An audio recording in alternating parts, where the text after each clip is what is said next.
All right, let's dive right into this explainer. If you care at all about the future of the internet, decentralized finance, or, just building systems that can actually run themselves, this paradox we're looking at today is basically the ultimate final boss. We're unpacking a deeply fascinating paper by David Lancashire called Beyond Hurwicz: Incentive Compatibility Under Informational Decentralization. And really, what we're trying to figure out here is how to achieve true decentralization. But to beat this final boss, we absolutely have to cross the rigid boundaries of two totally different fields, economics and computer science. To pull this off, we have to completely rethink the rules of the game, how trust works, and how systems actually govern themselves in the real world. Now, you might be wondering, why is this such a big deal? Well, both of these fields have traditionally hit this massive, seemingly impenetrable wall when they try to build trust without an external authority. Just think about it for a second. If you don't have a centralized judge in economics to enforce a contract or a centralized server in computer science to dictate the state of a network, how do you stop people from just lying or cheating to get what they want? For decades, the foundational literature in both of these disciplines has basically concluded the exact same thing. Under perfectly decentralized conditions, you just can't. Okay, so to understand why, we've got to go back to a foundational rule proposed by the brilliant economist Hurwicz. Hurwicz essentially used math to prove what we all cynically suspect anyway, right? If people can lie to get a better deal, they're going to do it. He showed that whenever participants can mislead others about what they really want, the system desperately needs an external authority to step in and punish them. The paper actually uses this beautiful analogy, likening it to the Hindu creation myth, where a supreme external force, Shiva, has to step in to stabilize the churning universe from the outside. Hurwicz concluded that without this Shiva, achieving a stable, honest system was fundamentally impossible. So the absolutely crucial point here is figuring out how we might actually replace that external cop. The paper introduces this concept called endogenous unactionality. I know, it sounds like a terrible medical condition, but it's actually an incredibly powerful idea. What it simply means is that a system creates its own unavoidable costs to keep people honest. The enforcement doesn't come from some judge sitting outside the game, it's generated internally, purely by the participants interacting with each other.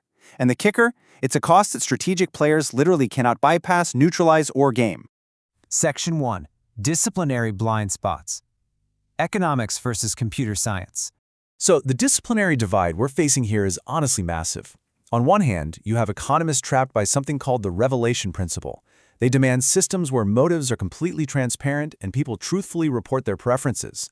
On the other hand, you have computer scientists relying on things like Byzantine fault tolerance, and they demand rigid, deterministic rules, fixed state spaces, and perfectly verifiable actions. Basically, economists want perfectly readable minds, and computer scientists want perfectly predictable machines. Both are demanding the impossible.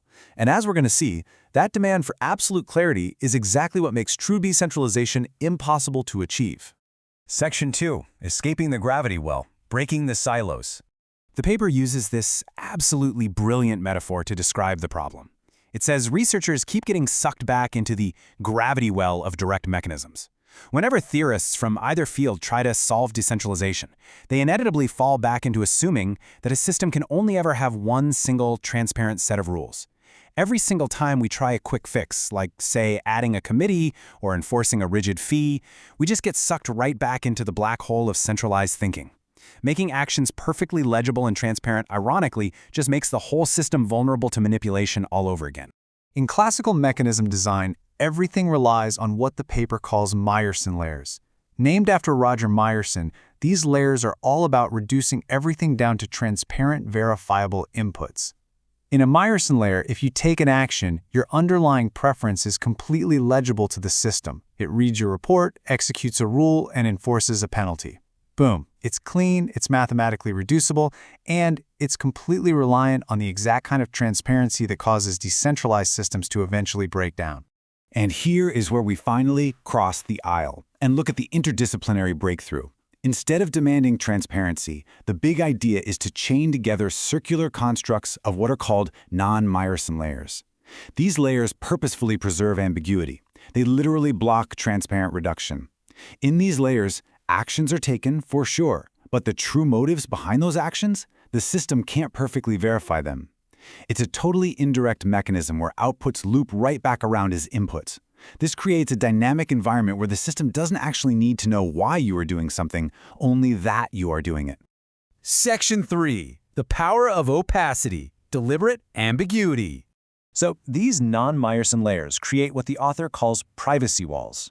Think of them as lossy informational boundaries. You can observe the actions of other players across these walls, but you absolutely cannot verify their true motivation. You are, as the paper so poetically notes, forced to peer through a glass darkly. You see a participant doing something, but because their action could be driven by a whole mix of commingled preferences, their actual intent remains permanently obscured, both to you and to the base layer mechanism. Now, because the base rules are completely opaque, players can actually selectively leak their true intentions through private channels. This creates the perfect environment for parallel, uncorrelatable metagames to form outside the main rules. Players can choose to selectively disclose their real intentions to specific peers. They're essentially creating their own parallel enforcement regimes right alongside the base layer. Let's make this concrete. Imagine this little narrative. Step 1. Alice goes to Bob privately and proposes they coordinate to lower the system's security just to save themselves some costs. Step 2. Bob has to evaluate this offer, but he can't mathematically prove Alice's intent. He has to rely purely on his private, unmeasurable trust in her. Step 3, and honestly, this is the genius part. The mechanism itself is completely blind to their private negotiation, but it observes the outcome. If Bob trusts Alice and lowers his defenses, the system implicitly learns that its own costly enforcement is currently too high, and it naturally self-calibrates.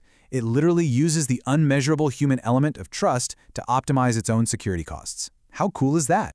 You know, the famous economist John Maynard Keynes once said about the distant future, "About these matters there is no scientific basis on which to form any calculable probability whatever."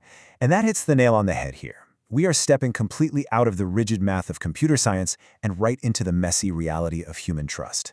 That trust between Alice and Bob we just talked about, that is exactly this kind of true, unquantifiable uncertainty. It simply cannot be mathematically parameterized into a neat little box. So here's the ultimate takeaway of the paper's mechanism design. Knightian uncertainty, this unmeasurable, unquantifiable risk, isn't a bug in the system, it's literally the feature. By forcing participants to bear real, unpredictable uncertainty over time, the system creates that endogenous unactionability we talked about earlier. Making players face the terrifying reality of unquantifiable exposure is exactly what replaces the need for Shiva. It is the functional substitute for that external authority. Section 4. A new synthesis, the interdisciplinary future. To wrap this all together, we've got to look at this core interdisciplinary synthesis, because it functions as a super clear mandate moving forward. Computer scientists, they must let go of perfect deterministic state spaces. They have to accept semantic ambiguity and the sheer messiness of human trust. Economists, they must abandon the dream of perfectly transparent mechanisms. They have to let go of the revelation principle and the need for completely truthful, verifiable reports. Both fields have to compromise if we're going to survive this. They have to come together and embrace parallel, opaque enforcement regimes operating simultaneously. Which naturally leads us to this final thought. If crossing this academic divide allows us to solve the absolute holy grail of true decentralization, what other impossible problems are we failing to solve just because we refuse to speak each other's languages? What else is out there, just waiting to be unlocked by cross-pollinating the rigorous math of computer science with the complex behavioral dynamics of economics? It's a massive, exciting frontier, and honestly, we're really just scratching the surface.